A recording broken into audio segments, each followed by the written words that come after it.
Sejak lama Australia dan Indonesia sebagai negara tetangga sering terlibat dalam gesekan yang memicu ketegangan.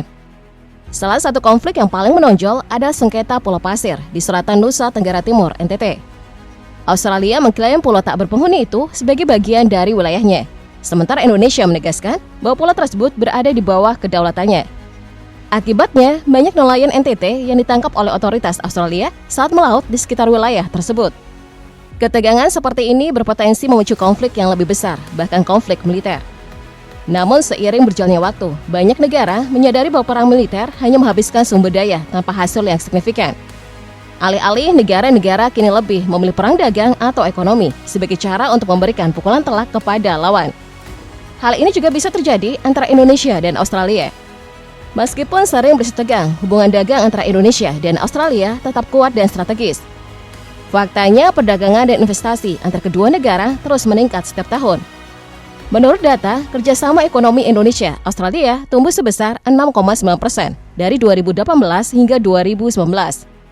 Investasi Australia di Indonesia mencapai 5,4 miliar dolar Amerika Serikat. Sementara investasi Indonesia di Australia meningkat 11% menjadi 454 juta dolar AS dalam periode yang sama. Australia juga mencatat bahwa lebih dari 400 perusahaan Australia beroperasi di Indonesia, menunjukkan betapa eratnya hubungan ekonomi kedua negara. Banyak ahli ekonomi menyatakan bahwa Indonesia dan Australia saling bergantung dalam sektor perdagangan. Hal ini wajar mengingat kedua negara saling mengandalkan ekspor dan impor yang menguntungkan bagi kedua belah pihak. Namun kerjasama ekonomi ini sangat bergantung pada hubungan diplomatik yang terjalin antara Indonesia dan Australia. Artinya, jika terjadi konflik diplomatik, bukan hanya hubungan politik yang terganggu, tetapi juga kerjasama dagang strategis bisa terputus. Dalam skenario terburuk, Presiden Prabowo Subianto yang dikenal tegas bisa memutus ketergantungan Australia terhadap produk-produk domestik Indonesia. Ini tentu akan menjadi mimpi buruk bagi Australia. Pasalnya, Indonesia memainkan peran penting sebagai salah satu pemasok utama produk impor bagi Australia. Data terbaru menunjukkan bahwa pada 2023, Indonesia menempati posisi ke-8 sebagai negara asal impor Australia, dengan nilai impor mencapai lebih dari 10 miliar dolar Amerika Serikat. Kemajuan industri elektronik Indonesia juga membuat Australia bergantung pada produk-produk tersebut. Sebagai bukti, pada kuartal pertama 2018, ekspor Indonesia ke Australia di sektor manufaktur meningkat 18,7% dari 336,3 juta dolar Amerika Serikat menjadi 399,3 juta dolar Amerika Serikat. Ini menunjukkan betapa Australia membutuhkan produk elektronik buatan Indonesia. Jika ekspor di sektor ini dihentikan, Australia akan menghadapi tantangan besar dalam menyelesaikan perang dagang yang mungkin terjadi. Dalam perang dagang, Australia tentu tidak akan tinggal diam dan akan membalas pembatasan ekspor yang dilakukan oleh Indonesia. Salah satu komoditas yang menjadi titik lemah Indonesia adalah gandum. Australia merupakan pemasok tradisional utama gandum untuk Indonesia. Dalam periode 2012 hingga 2017, Australia menguasai 50 hingga 60% pasar impor gandum Indonesia, dengan kebutuhan Indonesia mencapai 2.419.709 juta ton dan nilai impor sebesar 8,31 miliar dolar Amerika Serikat. Ketergantungan Indonesia pada gandum Australia tidak bisa dianggap remeh. Produsen tepung terigu di Indonesia mengakui bahwa gandum Australia paling sesuai dengan kebutuhan produksi mereka. Hal ini membuat Indonesia sulit beralih ke gandum dari negara lain. Jika perang dagang terjadi, produk berbahan dasar gandum akan menjadi langka dan harganya dipastikan melonjak tinggi. Perselisihan dagang antara Indonesia dan Australia pernah terjadi terkait impor sapi. Indonesia yang sangat bergantung pada sapi Australia pernah mengalami kekacauan pasar ketika Australia menghentikan ekspor sapi akibat memburuknya hubungan diplomatik. Harga daging sapi melambung tinggi dan pasar Indonesia pun terguncang. Baru-baru ini, 3.200 sapi dari Australia tiba di Indonesia untuk memenuhi kebutuhan pasar. Dari jumlah tersebut, 200 ekor ada sapi indukan betina produktif untuk menghasilkan anakan sapi potong. Sementara 3.000 ekor lainnya adalah sapi bakalan untuk digemukkan dan dipotong. Kementerian Pertanian bahkan menargetkan impor 400.000 ekor sapi hidup pada tahun ini, terdiri dari 200.000 ekor sapi perah dan 200 ekor sapi potong.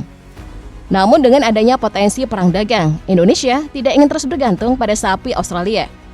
Pemerintah mulai mencari alternatif pemasok sapi dari negara lain untuk mengurangi ketergantungan pada Australia. Langkah ini diharapkan dapat melindungi Indonesia dari dampak negatif perang dagang di masa depan. Australia juga memiliki ketergantungan yang cukup besar pada kendaraan buatan Indonesia. Tingginya produktivitas industri otomotif Indonesia memungkinkan ekspor kendaraan ke berbagai negara termasuk Australia. Sebagai bukti, Presiden Joko Widodo pernah melepas ekspor 2 juta unit kendaraan ke Australia.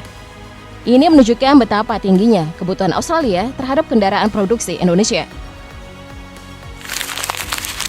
Australia yang dikenal maju dalam sektor pertanian memiliki kebutuhan pupuk yang sangat tinggi.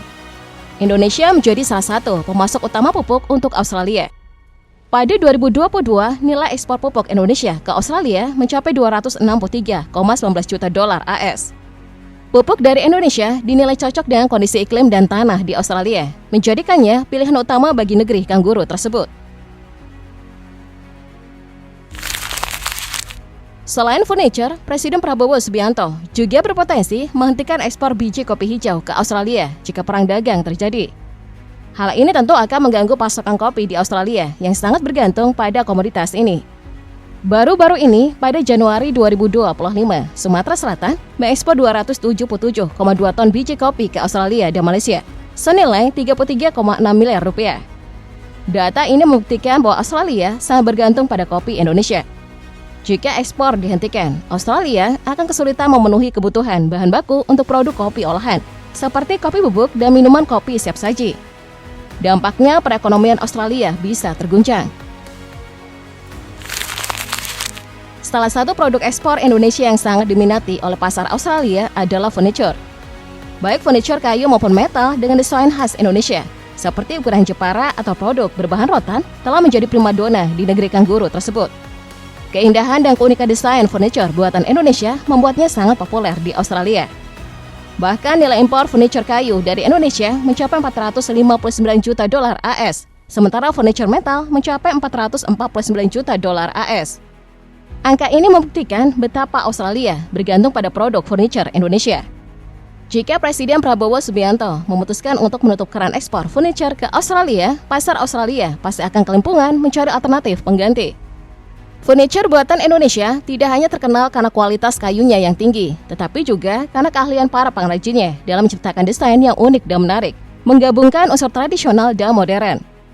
Selain itu, harga furniture Indonesia relatif lebih terjangkau dibandingkan produk serupa dari negara lain, menjadikannya pilihan utama bagi konsumen Australia. Tanpa pasokan dari Indonesia, Australia akan kesulitan menemukan produk furniture yang setara dalam hal kualitas, desain, dan harga.